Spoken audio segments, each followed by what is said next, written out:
Welcome to the Running for Real podcast, where each week we bring you a conversation designed to help you create positive change in your life, community, and planet.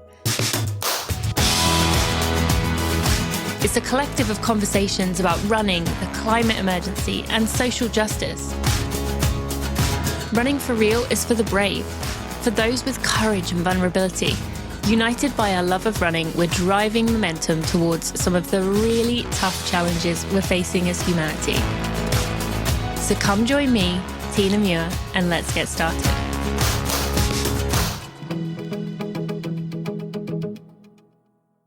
Hello, my friends. Welcome to episode 265 of the Running for Real podcast. Thank you for joining me today, and I'm excited that you are here. Today's episode is going to be something that we have talked about quite a lot on this podcast, but also we haven't covered it in a little while. And as we are still working our way through the COVID pandemic, we are also starting to really encounter the effects of the psychological, mental side of things when it comes to the pandemic, just in terms of our mental health. And I wanted to bring on my guest today to talk about this, to talk about mental health, but also to talk about what has been going on within the sporting world lately, some of the actions that some of the global role models of the world in terms of women have been speaking out and talking about their mental health. And I think I wanted to have a conversation with someone about this. So I knew that my guest today would be the ideal person to bring on the show to talk about this, because not only has she been through it, she's still working through it. She's very honest and vulnerable about that. And also she has made a non-profit to talk about it more. So I am excited to introduce you to Sasha Wolfe, who founded Still I Run in 2016. She is a runner. She is very, very passionate about helping women and men runners all over the world to look after their mental health, to use running as a way to work through or be a pillar as part of your mental health regime. And it's just a great conversation that we had today. So without giving any more away, let's get to our interview with Sasha Wolfe. Thank you to Athletic Greens for sponsoring this episode of the Running for Real podcast. I have been an Athletic Greens fan for a long time. I've been using it every single morning. I mean, I don't really know what better things I can say. There are 75 highly absorbable ingredients, whole food sourced. It is whatever diet you are on, although as we know, I tend to push people away from diets. It is friendly towards you. It's supportive for vegan, paleo, keto. If you choose to do one of those, it is designed with athletes in mind, but it can be used by everyone because it's going to get you 12, this antioxidant equivalent of 12 fruits and vegetable servings every single morning or whenever you take it. It is NSF certified for sports, so it's trusted by professional athletes and top performers. Tim Ferriss, who is very, very strong on his opinions on supplements and all kinds of things he takes it every morning. Dr. Michael Gervais, who, you know, we're a big fan of, uses it every morning. I like it every morning, if that helps you. And there's plenty of professional athletes who use it. It's going to help you with digestion, with gut health, with liver support. It's going to support your nervous system, your immune system. It's going to give you efficient energy production and storage. Those antioxidants and superfoods that I mentioned are going to help with healthy aging. And there's hormone, neural, and adaptogen support. And my friends, you can get a 1-year free supply of vitamin D that comes with your order, along with 5 free travel packs when you go to athleticgreens.com/Tina. And before those of you in the UK or Europe and Canada check out, that offer stands for you too. You can get that same offer. We're not asking you to pay a ton of customs money. It is the same deal. So really go check out Athletic Greens. You can go to athleticgreens.com/Tina to get that. It's one simple serving to give you that healthy aging, immune support, gut health, sustained energy, improved recovery, brain and memory support. What more can you ask for? Go check it out, athleticgreens.com/Tina. Sasha, thank you so much for joining me today on the Running for Real podcast. I'm excited you are here. Thanks for having me. I'm super excited as well.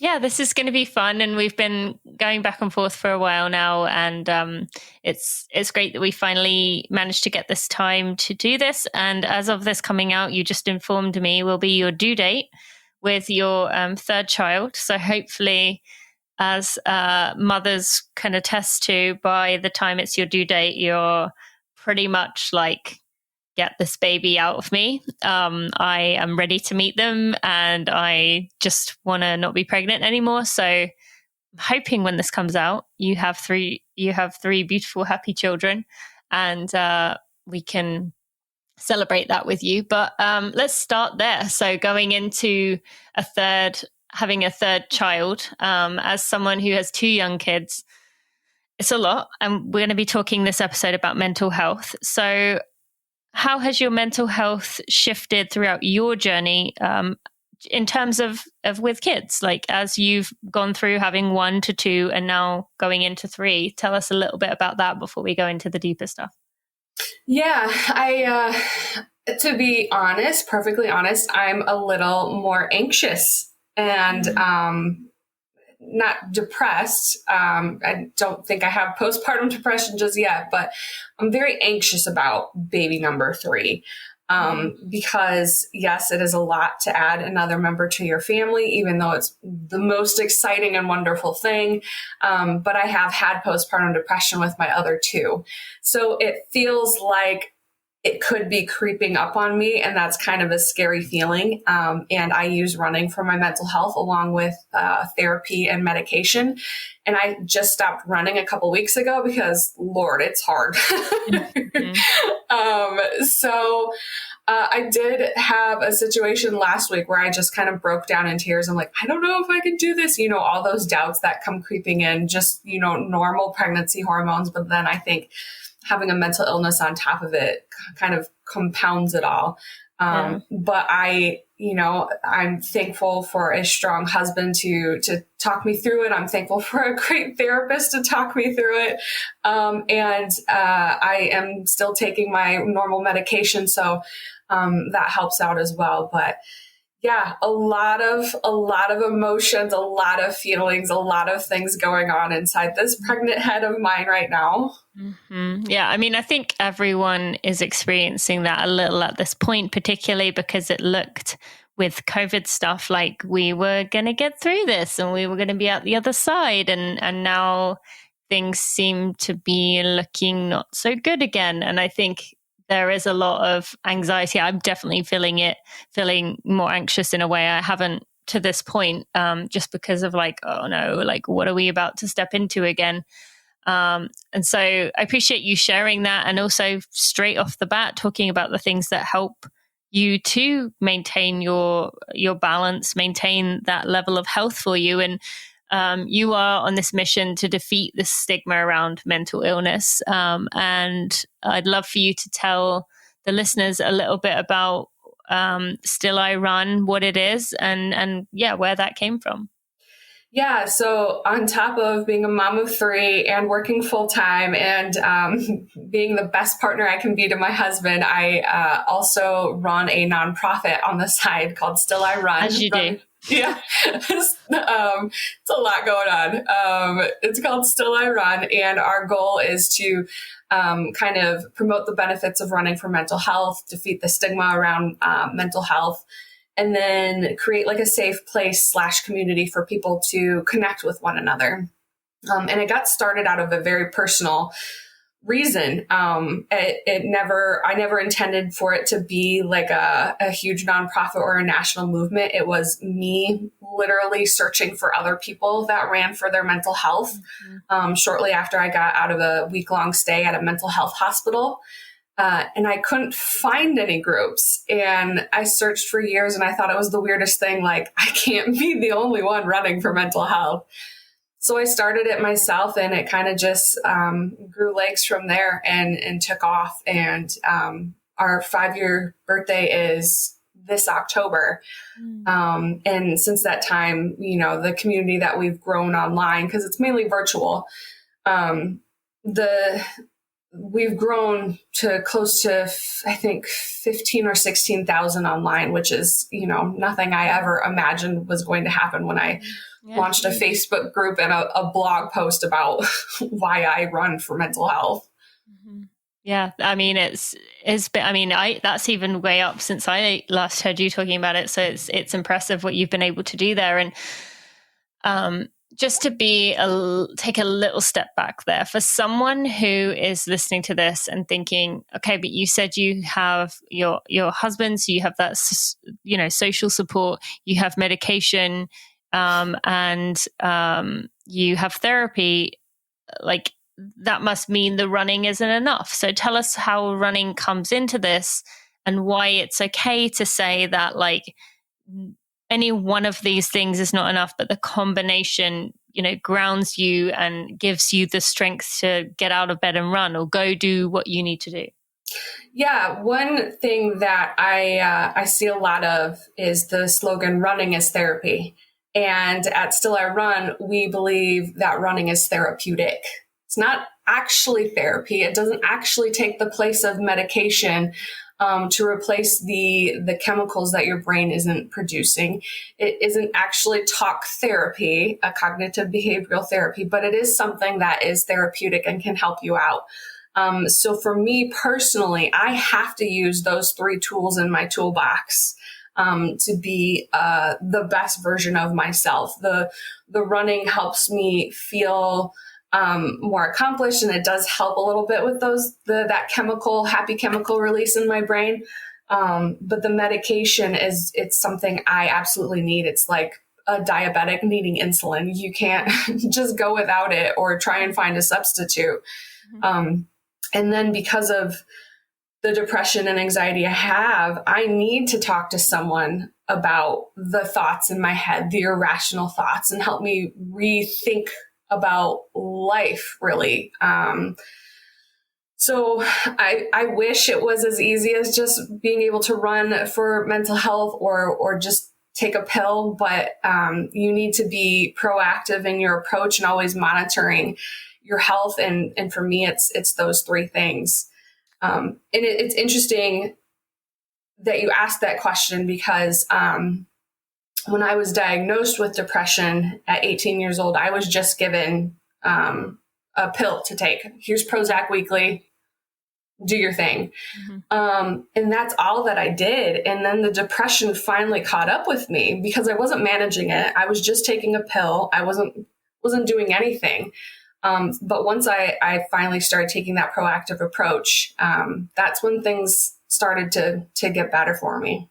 Yeah, no. And I think that's quite a common response for people in that, thinking it can be just one pillar taking care of or one of these things when actually, like you said, you need the combination. And just talk about for a minute how common this is. I mean, we're going to talk in a minute about some of the athletes at the very top of their game who are talking about mental health, but this isn't just for elite athletes who have an incredible amount of pressure on them at the Olympics, or this isn't just for you who has something extraordinary. Like, tell us about how common it is and put it in perspective for people.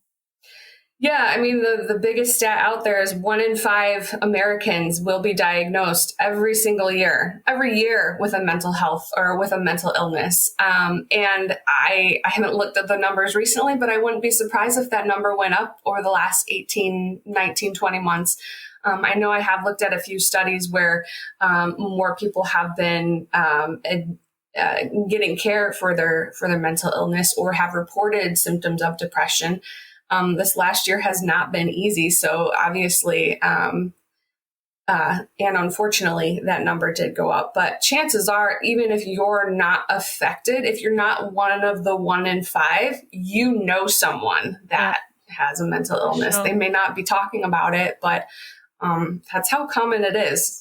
Mm-hmm. No, I appreciate you saying that. And you've talked before about it doesn't discriminate. And there are so many things in our world that are about privilege and about, having the money to buy your way out of things. But this is an example of something that gets people across the board. And I mean, I would, from my own experience, potentially even argue that you see it a lot more in people who have, what is considered everything they need, because there's so much that is left or pushed under the carpet. There's so much pressure and stress from other areas. And so while yes, there is the privilege aspect of having access to therapy, and therapy is expensive, and there are some apps and websites that can help, but tell us about the fact that it doesn't discriminate, that it could literally affect anyone. It's such a sneaky damn thing. It's so frustrating. I've had it several times where people are like, Sasha, you literally have the perfect life. Why do you have a reason to be depressed? Well, it's not like I chose to be depressed. I remember a couple of years ago, I had just moved into a brand new house with my new boyfriend. We were talking about getting engaged. Everything was wonderful. And I woke up one morning, nothing triggered it, but I just felt like I didn't want to exist anymore. I had the weight of the world on my shoulders. I went to work and I wasn't my normal, happy, bubbly self. And people would ask about that. And I would try to explain to them I just wasn't feeling well mentally. And, they're like, why do you feel that way? Why you don't have any reason? You're doing fantastic and everything. And it just hit me. I couldn't get out of it. I had to call my therapist. I had to call my psychiatrist to readjust my meds.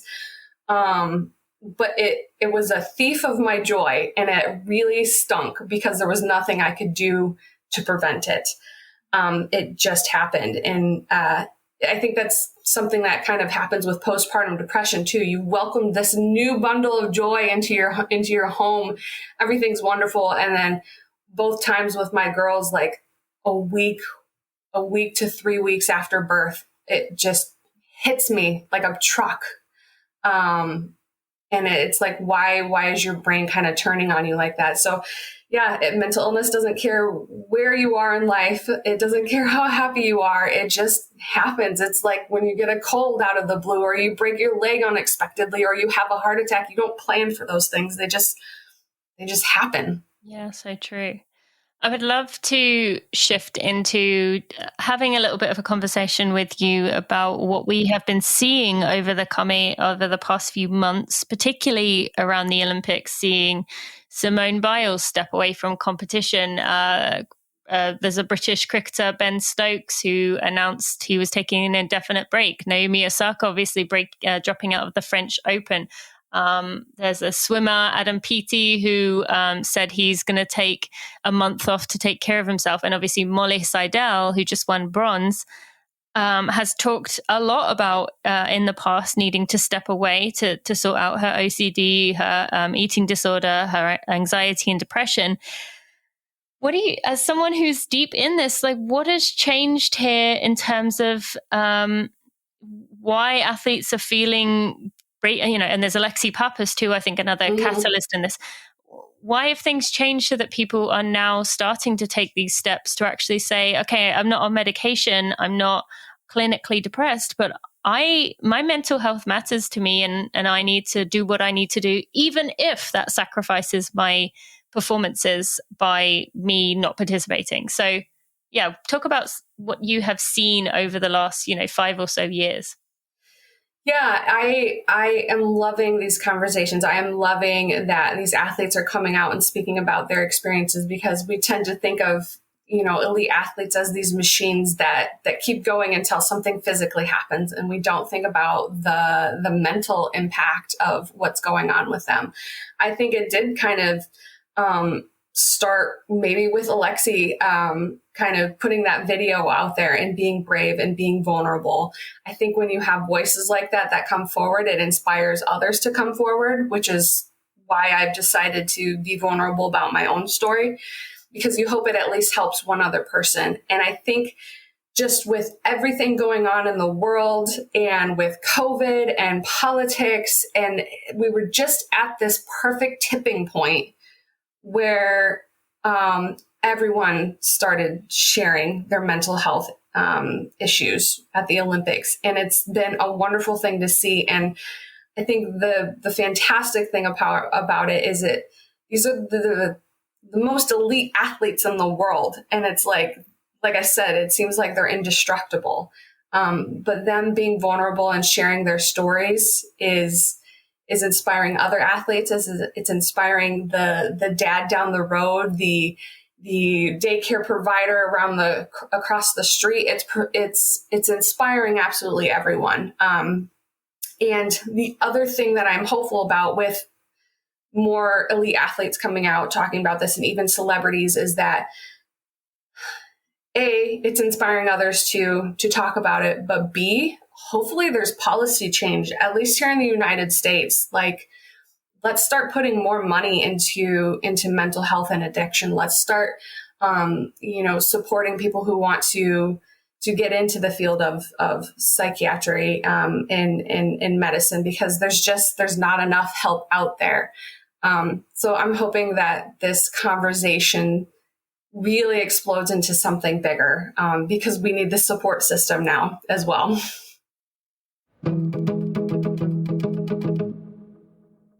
Thank you to Gooda for sponsoring this episode of the Running for Real podcast. I have loved seeing lately that my daughter, 3-year-old Bailey, is seeing me and my husband wearing Goodas so much that she wants to wear them all the time. She loves the aviator style ones. She wants to wear them all the time. Of course, she gets a ton of comments with these giant glasses on her face. They just about fit her and stay on her head, but she loves them. She wears them all the time. They are so fun. They are really comfortable, and they're $25 or $35 each. That's it for these shades. You know, we've all got an expensive a time where we've lost or scratched a pair of expensive glasses. I definitely have a pair of them. Came across mine with a big scratch in the middle the other day, and it just made me feel annoyed.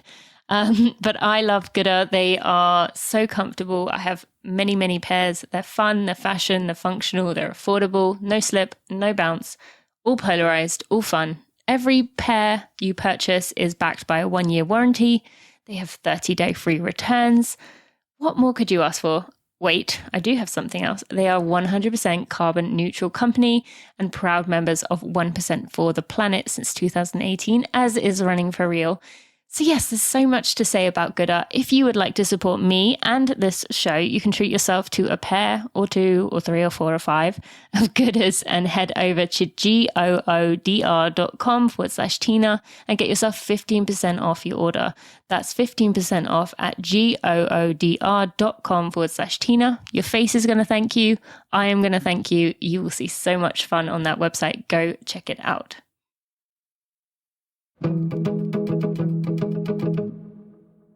So do you see it as a positive that these athletes are speaking out, and there are more, mental health is appearing in more conversations in terms of media, and even there's podcasts out there. My friend Guy Winch has a podcast with, I forget her name, Laurie Gottlieb.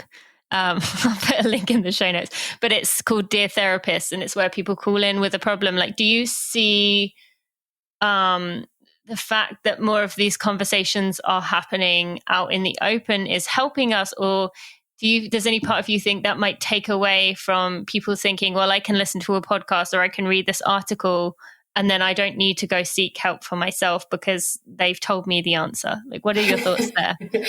Yeah, that's always a tough one, especially in the age of what I like to call Facebook University and Google University. I think there's going to be more good than harm, though. I think it's good that more people are speaking about it and in such relatable terms. One thing that I'm very careful about with my own children, whenever I have to take my depression medicine, I always just make it seem like it's a completely normal thing. And hopefully they grow up in a world where it's a completely normal thing to take, medication or talk about mental health. And I think when people start talking about their stories more, they're just normalizing the conversation. But then there also needs to be that educational piece that, yes, everyone has mental health, and you do need to go to the doctor for it occasionally. You can't just wish it away, snap your fingers, or run it away, as much as that would be amazing. You do need to actually treat it like an actual illness or a disease. Mm-hmm. And going back to what these elite athletes are doing, we've talked about Simone Biles stepping away from competition during the competition, taking a lot of negativity, and there's still a lot of people who have a long way to go to understand mental illness, and to see there's that whole generation of people who were told, and actually probably you and I both were, I remember growing up and seeing things like, just do it, get on with it, get through it. Like there was that gymnast, what was her name, and vaulted on a broken leg, didn't she? Or broken foot or something. Struggs, Carrie Struggs. Carrie Struggs, yes. And so, for people like you and I, for people in that generation that are willing to read and learn, that's okay. But what are your thoughts on how we get, for someone listening who might have a relative or someone who struggles to say what they're feeling and will always just say, oh yeah, I'm fine, or I'm great, or like, life's hard, just get on with it. Like, what would be your thoughts as you have been around this and you've spent so much time in this space? Like, it's one thing for an elite athlete to talk about it, but then it's another thing to get those who may criticize that elite athlete for doing exactly what they did. My advice there would be lead with empathy. I don't think there's enough empathy in this world anymore sometimes. And when you approach something with something that is ingrained in you, that yes, you can just charge through it. Yes, you can just, wish it away. When you stay in that stubborn mindset, you're not going to learn. So if you approach a family member you think that may be struggling, approach with an open mind and empathy first. And maybe I say that because I feel like the world's biggest empath sometimes. But I know that when I try, and as corny as it sounds, when I try and put myself in other people's shoes, and flip the script a little bit, it helps me understand.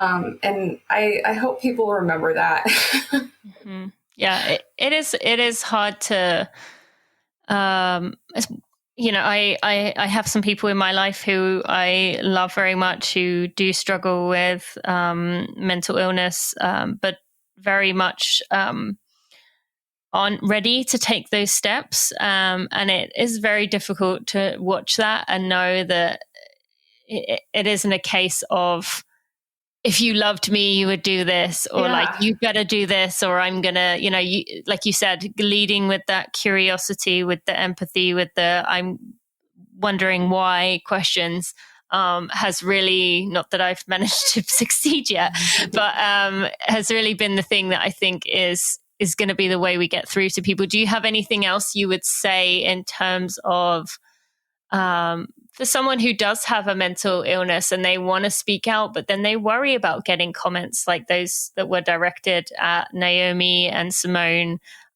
maybe not on the scale that they received it, but they still worry that some people in their life will judge or make statements that are like, get on with it and stop whining?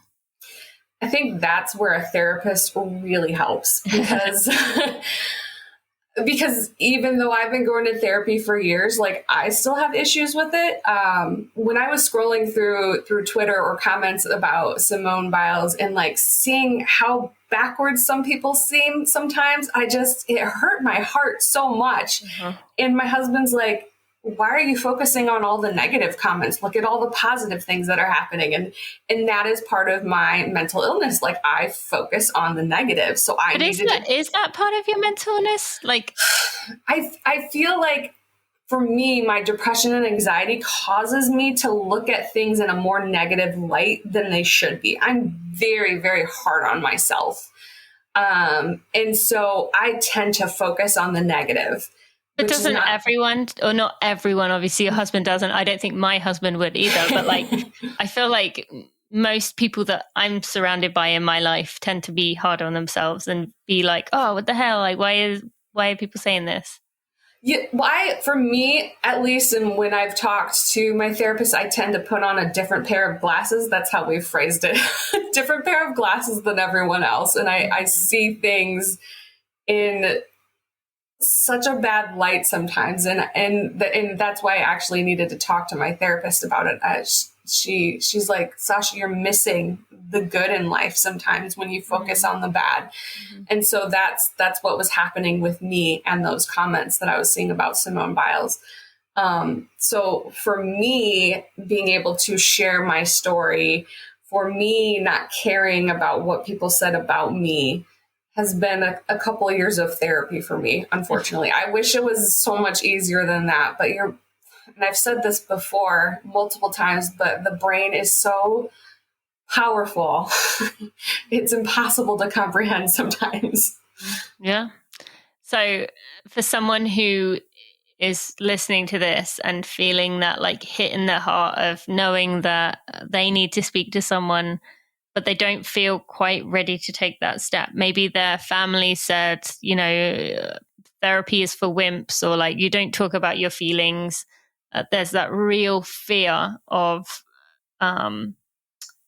being exposed as a fraud, or being told that you're weak. I've heard Brene Brown many times talk about being, she says, like a German Texan family, and saying that, you were told like, if you're sick, you just plow on through. Like, what would you say to someone who's listening to this thinking that this is me, but I'm not ready to go seek therapy or to take that big of a step yet? Yeah, I would say I've been through that, and that it's okay to take your journey the way that you want to. My parents tried putting me in therapy at 16 years old because they could see right away that something was going on, and I was not going to go. I did 2 sessions, and then I didn't go back to therapy until I was finally comfortable with it, until my mid 20s. And then even then, I didn't start talking about my mental health journey until 5 years ago, and I'm 36 right now. So it's a long journey. I don't like, saying on podcasts like, oh, it's so easy, just tell your story. Because it's not. It was almost, it took over a decade for me to be comfortable with it. So I don't want anyone listening to this going, oh man, I really want to go to therapy, or I really want to share my story. It should be so much easier than this. Sometimes it's not. We all have our own personal journeys, and mine took a little longer than I would like. But hopefully, sharing my story and talking to people like you will inspire them to go and get help if they think they need it. And I will say that if it does come that I see a lot of people, because of me speaking out about amenorrhea 5 years ago, and I still have thousands of women reach out, and they quite often seem like, before they take the therapy step, it seems to be a share on social media of like, all right, here it is, here's the truth, something laid on the line. And for many people, that seems to be almost a less scary step.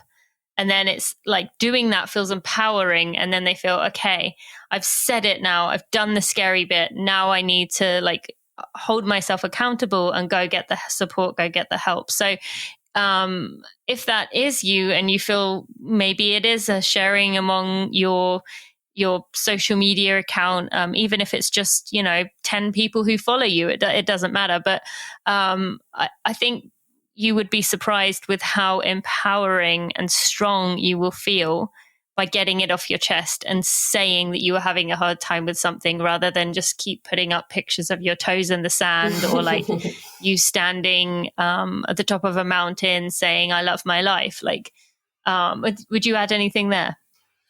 Yeah, I would say 100% that. It may seem like a small step, putting that out there in the open in public, but it can be super empowering. And that's one of the reasons that a couple of years ago, we started a private Facebook group for Still I Run.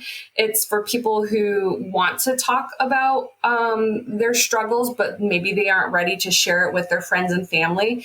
So they've got that safe space. And we've had so many people say, hey, this is the first time I'm saying anything about having depression, OCD, anorexia, something like that. And the community that we've created, we just kind of surround that person in love. And And I hope that it inspires them to take that next big step. But if it doesn't, like, I hope they just feel loved and they feel normal and they feel like it's okay to not be okay, as cliche as that saying is. Mm-hmm. But yeah, I think social media can be such a wonderful and lovely thing for doing stuff like that. But then I also have this other side of me where people use social media to present their best selves all the time. And that's not helpful. I know that there's many studies out there that say social media can be harmful for mental health purposes. So it's a very careful balancing act when and if you do share your story via social media. That's something I'm very cognizant of. Yes, no, thank you for bringing that up. That is important. I would love for us to talk a bit more about the running side of things. Running, you said running is not therapy, but what you said about running releasing the feel-good hormones in your body. But tell us a bit more about what running has brought to you in terms of community, in terms of support that people listening can be a part of. I think, and maybe I'm biased, but I think the running community can be the most awesome, kindest community out there. And I think that's why Still I Run has been successful, because the running community kind of just puts their arms around each other.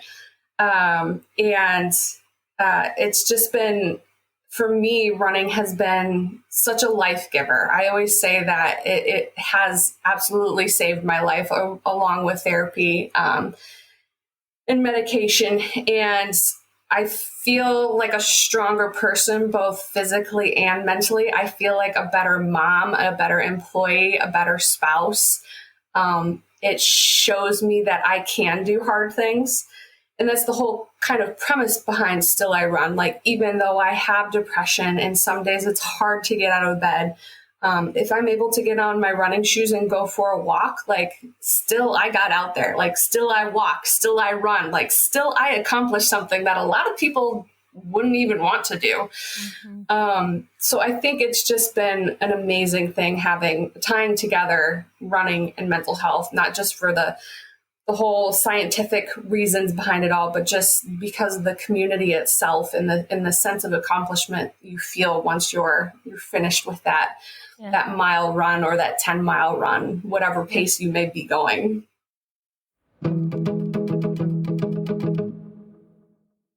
Thank you to Picky Bars for sponsoring this episode of the Running for Real podcast. I have been a member of the Picky Club for months now. I pay for it myself. I love it. You get up to 30% off regular prices. They have these convenient free auto deliveries that are going to come to you. You get first access and exclusive perks, which I can attest to because I love getting these new flavors or new things that are coming out in little sample sizes to go try. And I love that you can adapt your box to get to fit whatever works for you and whatever things you enjoy. I've really been enjoying their latest granola, which is so delicious. And actually, all the granolas are so good. That's definitely a part of my picky box every month. We also get the Chip Hooray performance pancakes. We get the oatmeal, which I like to do overnight oats with, and my daughters love it. I love it. I use it before my trail runs. I use it just daily.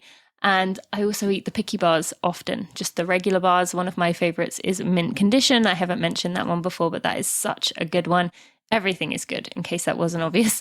And so you can go join the Picky Club, get yourself 20% off in addition to the Picky Club savings by going to pickybars.com/Tina, or you can buy a la carte, buy the things that you want to buy, the things that work for you, and test it out before you sign up. So you can go to pickybars.com/Tina to get yourself that 20% off in addition. Go check it out. You will see what the fuss is about. A wonderful company doing great things, and their food is delicious. pickybars.com/Tina.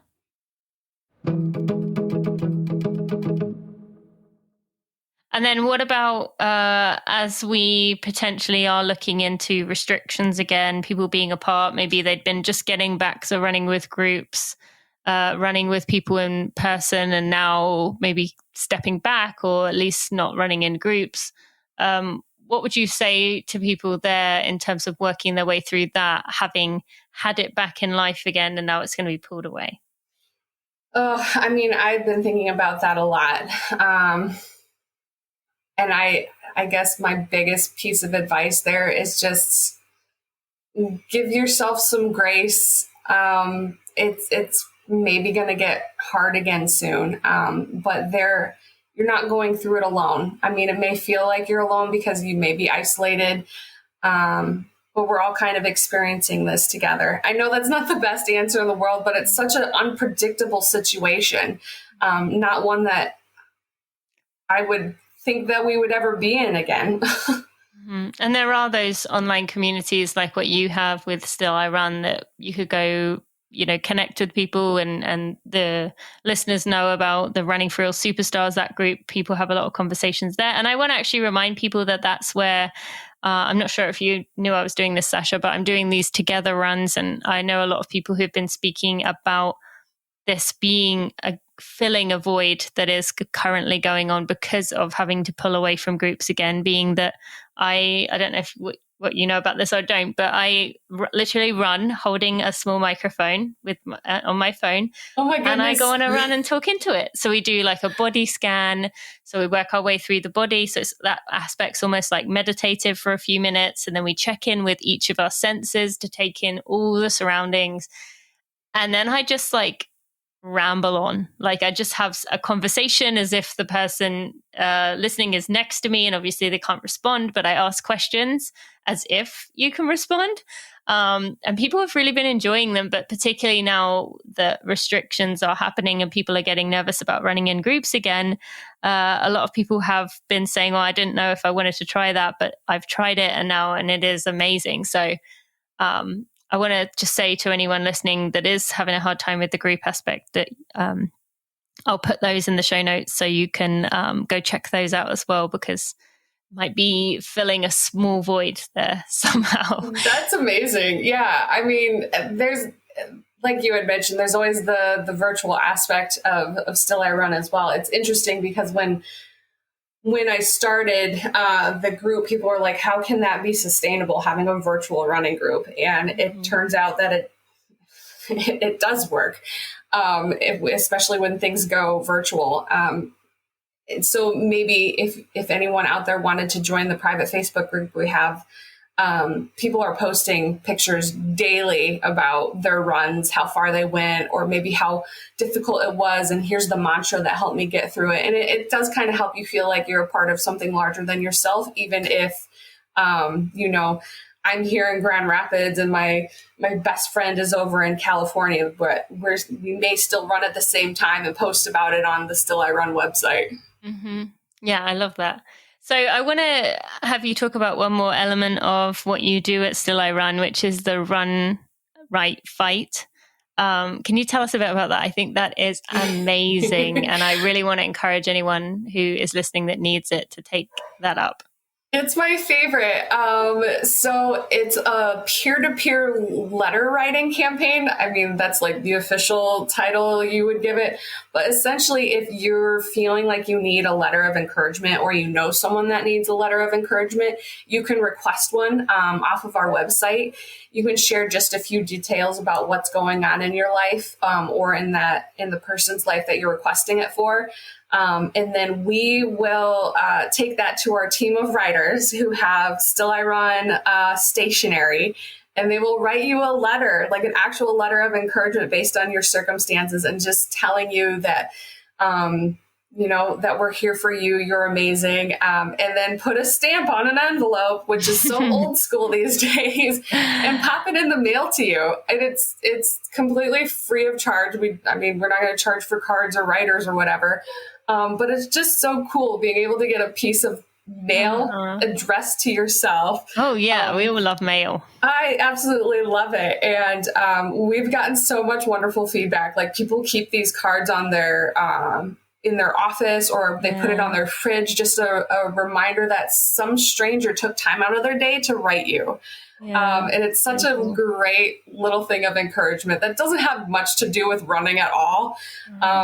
But that's just one way we really want to kind of create community and let people know that we're there for them. It is beautiful. It is for sure. I love it.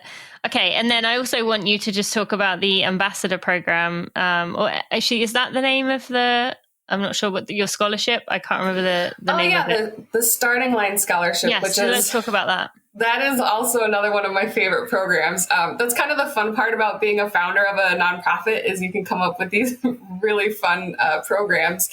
So the Starting Line Scholarship is something that we started in 2020. And it's to help people overcome any barriers they may have in wanting to run for their own mental health. I mean, a good pair of shoes aren't cheap. Sometimes you don't know what to get. Getting started running can sometimes be hard if you don't have an accountability partner.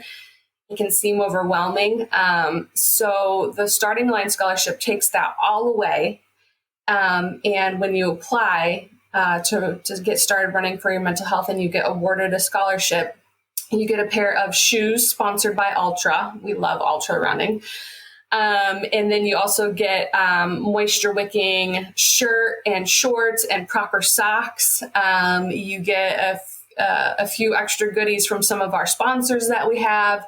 You get a certified coach who will coach you one-on-one for 10 to 12 weeks. And then we will sign you up for a 5K or 10K and get you to that finish line.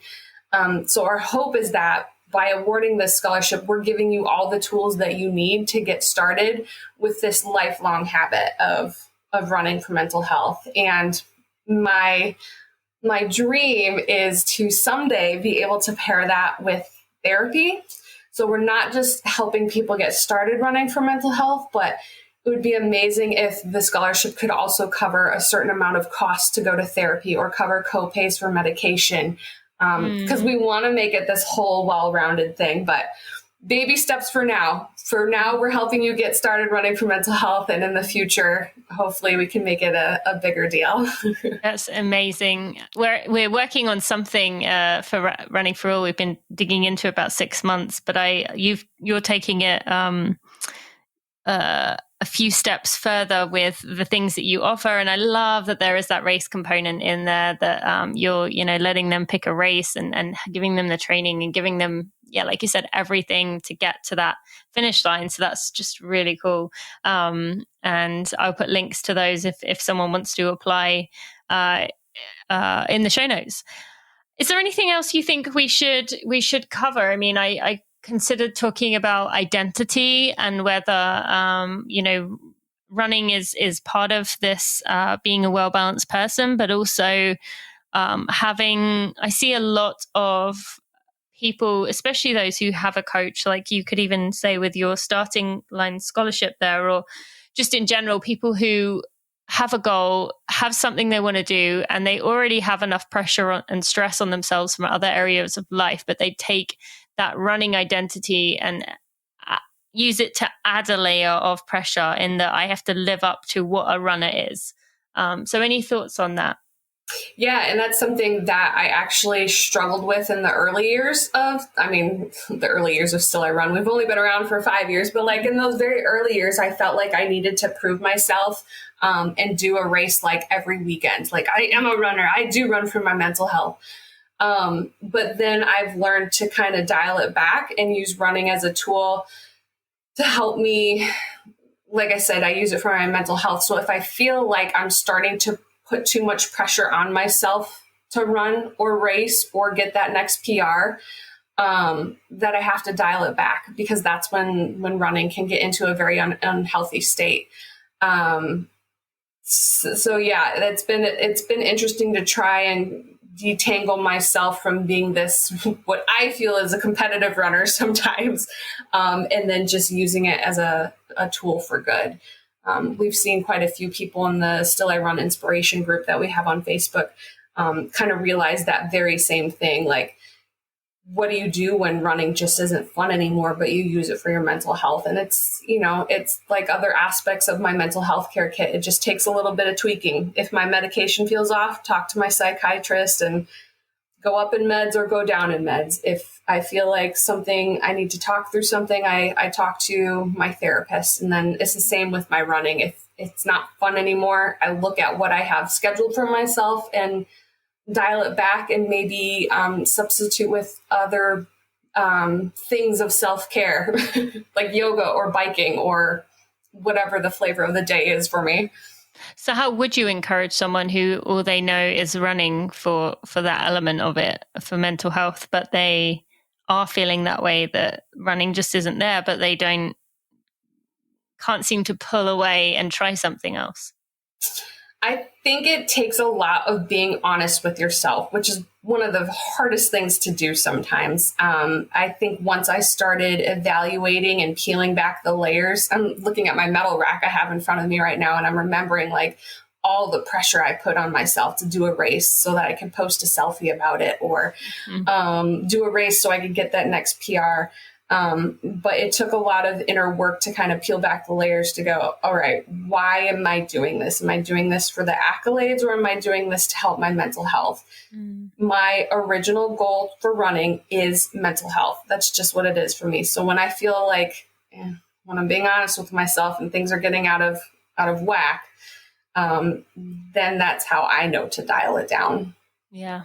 Okay. That's good. That's helpful. Sasha, would you like to tell the listeners anything else about mental health, about their own journeys and just taking steps themselves or for others in their lives? Yeah, I want to go back to the whole lead with empathy thing. I know that it's really hard to understand mental illness because it's not something you can see. It's not something you can really understand unless you talk to someone who may have a mental health disorder. That was a journey my husband and I took. He did not know anyone with a mental health issue before he met me. And it took a lot of just kind of him putting himself in my shoes and being empathetic and just listening. So I think that's the biggest thing. If you don't have a mental health disorder, just listening and leading with empathy. And for those that have a mental health disorder or illness, I hate using the cliche, but you're not alone. I mean, we've discussed it, 1 in 5. That's a lot of people. And there's a whole community of us, at least for Still I Run, that run for their mental health. And there's many other communities, mental health communities out there. So I guess that's how I would end that. Yeah, no, thank you. I really appreciate that. I will be putting lots of links in the show notes for people to go check out the various elements of Still I Run that we have talked about today, and the Together runs as well. Thank you so much for joining us. I appreciate your vulnerability, your honesty, your big heart, and I'm sure the listeners have been appreciative of it too. So thank you so much. Yeah, thank you for having me. I just hope my story and Still I Run helps inspire at least one person out there, because that's what it's all about, inspiring others and helping others get help. Before we end this episode, I just want to take a moment to shout out my podcast editor, Jeremy Nessel, who has done such a wonderful job of looking after my podcast, taking out all the mishaps in the episodes, while still keeping in the vulnerability and the realness and the rawness of the conversation. This is not one of those podcasts where I take out the ums and the ers and the sometimes the delay in words, because I think it's very important to keep that authenticity. We're surrounded by perfected and manicured everything, and I think it's really important that Running for Real stays that way. So thank you to Jeremy for your work. I also want to thank Maria Vargas and Amber Moore, who are also part of my team. They've been a big part of this community and me being able to build this brand. So just want to give them a shout out too. All right, let's get right back to the end of this episode. Thank you so much to Sasha for joining me today, and to you, the listener, for not only paying attention and listening to this, but also for being a part of the conversation here. The fact that you listened to this, the fact that you're thinking about this shows a lot about you. And I hope, if you are struggling, not only can you go to stillirun.org to check that out, but there are also plenty of other places that you can go check out. There's plenty of mental health and counseling opportunities online, so be sure to go check out some of those. I want to take a moment to thank our sponsors for today, Athletic Greens. You can get a 1-year free supply of vitamin D with your order. and gives you 75 whole food source ingredients with 12 servings of antioxidants in every serving. You can go to athleticgreens.com/Tina to check that out. I want to thank Gooda for sponsoring this episode. You can get 15% off their sunglasses, which are my favorites. They're also my daughter's favorite and my husband's favorites. We had definitely a Gooda household. And you can go to goodr.com/Tina to get yourself 15% off. And finally, thank you to Picky Bars. You can go to pickybars.com/Tina and you will get yourself 20% off your order, in addition to the other special offers that you will see on that page. There is a lot to see and it's really cool to check it out. So I want to thank our sponsors. There will also be links in the show notes to check out everything that we have talked about today, some other mental health resources, and you can go to runningforreal.com. That's running for with the word for, runningforreal.com/episode 265. I'll see you for a Together Run on Monday, and if you haven't already checked those out, be sure to do that, and another episode next Friday. Thanks for listening.